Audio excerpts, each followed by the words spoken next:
Ingon kanunay si Brother Limoni ang misteryo sa tanang misteryo. Amen. Kita karon kabalaan nga naa sa kahuli. Wala ni ipadaya ang iyang pagka-misteryo. Aron mga libog ta. Sa'y makaingon ta ba? Anong libog-libogon manggutaan ning tulo sa nga Dios? At huna-huna na ba mo anak ng sahay? Lisod mo kayo na isang phone. Anong kinahanglan pa man nato ni Kunan? Pero naman si Brother Lee, ang misteryo sa tulo sa nga Diyos, dili alang sa atong doctrinal understanding. Dili niya ron masabtan nimo. Kay sa pagkatinuod, di yun giyay ka kasabot. Kay di man kasabot, sa may buhaton, pahimuslan o sination na lang. Amen. Kay sa pagkatinuod, ang luwan, nganong dunay tulo sa nga Dios, nganong nahimo ning misteryo, tungod kay alam ni sa atong pagsinati, pagpahimulos. Mao gyud ni ang pinaka-uyok sa pamatigayon sa Dios. Mutana ganita, anong kinahanglan pa man ang atong Diyos tulusa, Amahan, Anak, Espiritu. Amahan po. Isa may makatubag gani. Anong kinahanglan man yun nga tulusa ang atong Diyos? Anong kinahanglan nga Diyos Trinidad ang atong Diyos? Alang sa pagpaambit sa iyang kaugalingon, ngadto sa iyang dunay tulo ka bahin nga piniling katawhan. Aron kining iyang mga piniling katawhan maumol, mahimong lawas ni Kristo. Ug sa kapulihay, mahimpit sa bagong Jerusalem. Nganong ang Diyos nato tulusa, tungod kay duna siya'y pamatigayon. Ang pamatigayon sa Diyos, duna gyud kalambagitan sa iyang pagka-amahan, anak ug espiritu. Ang tinubdan sa pamatigayon sa Diyos mao ang amahan. Siya mo'y nagplano o diha sa anak, gituman niya ang plano sa amahan. Amen.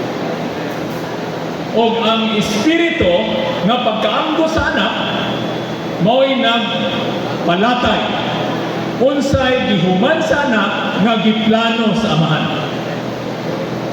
Di gid nato ni pwede bulagon ning tulo. Mao ning nag-imbento na lang tag term nga sa English triune. Ang triune combination na siya sa tulo nga giusap. Tulo nga usap. Tulo usap. Pila na brad? Tulo usap. So man ang tulo usap. Sabta na ni nato karon kay daghan namang 3-in-1 coffee. Diba? Diha sa 3-in-1 nga sachet, pili na lang kape. Nana dito ang nanay asukar, nana po'y cream, no? Nanay gatas. Pag inom nimo, dili na lang usa ang imong nainom, ang tulo usa. Usara pa sa shake, pero nakainom kag kape, gatas, asukar. Inani ang atong pagsinati o pagpahimulos sa tulo sa Diyos. O di na lang nato ngay sabton yun, no? Kaya kung sabton nato, mura na tag alumigas na gusto nato sabton unsa ang tao. Mas labi na daw. Ang tao, sabto nimo ang imong magbubuhat nga Diyos, gamhanan nga Diyos. Lisod kayo ni. Kay lisod man, pahimuslan na lang nato. Sination na lang nato. Kay ang Diyos wala magtinguha nga nahimo siyang tulusa aron maglibog ta sa atong pagsabot niya.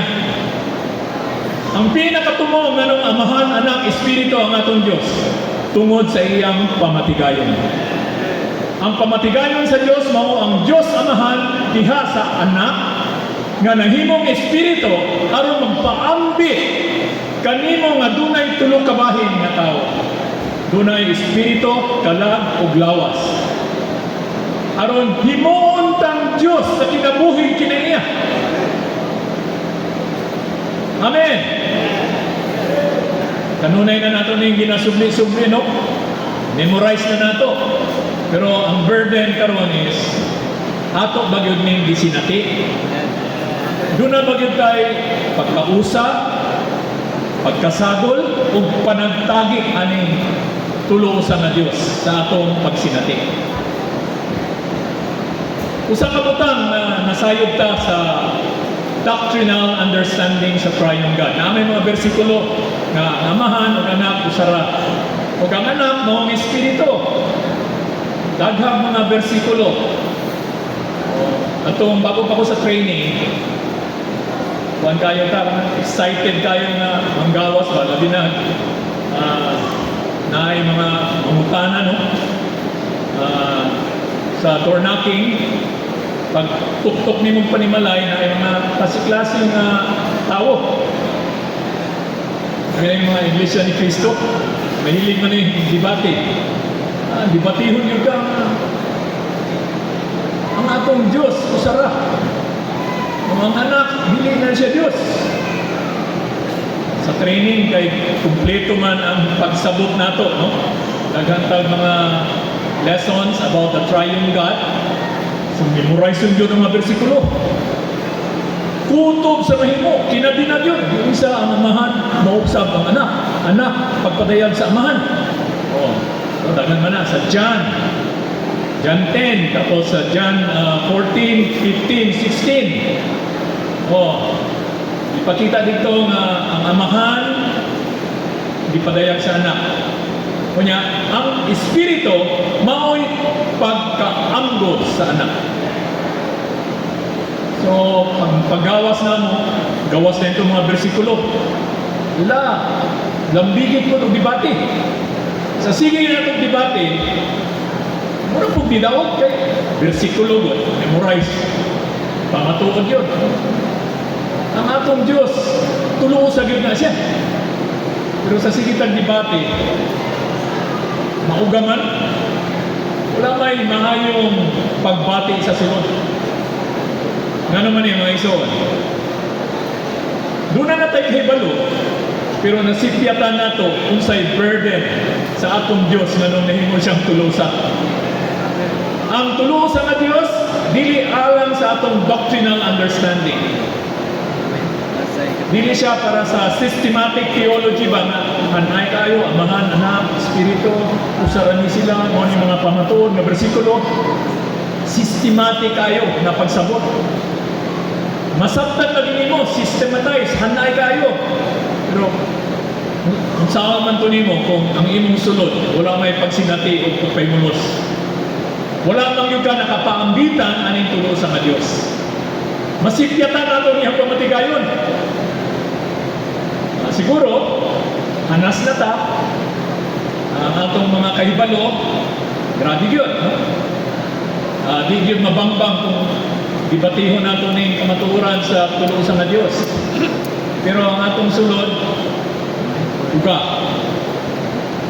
Wala yun nato natandog. Kung sa Diyo'y hinungdan, nga nung ang atong Diyos tulusa. Wala na laing panginungdan, pagsinati o pagpahimulos. Bahala na, di kayo takasabot aning doktrina sa tulusan ng Diyos.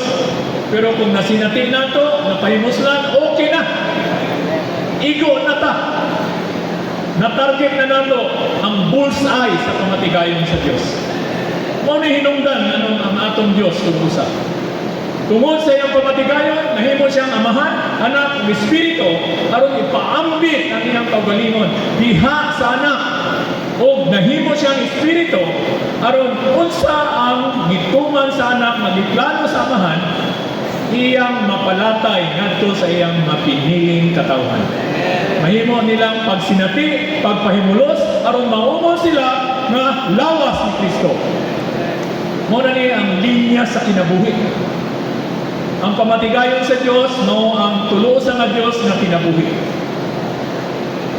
Natay paborito nga awit 1191, sa Espiritu ko ay tubod na gawas, tulos ang Diyos nag-agay. Amahan tinugdan, anak agianan, Espiritu nagmamahal. Mahal kong agay kinabuhi sa kalan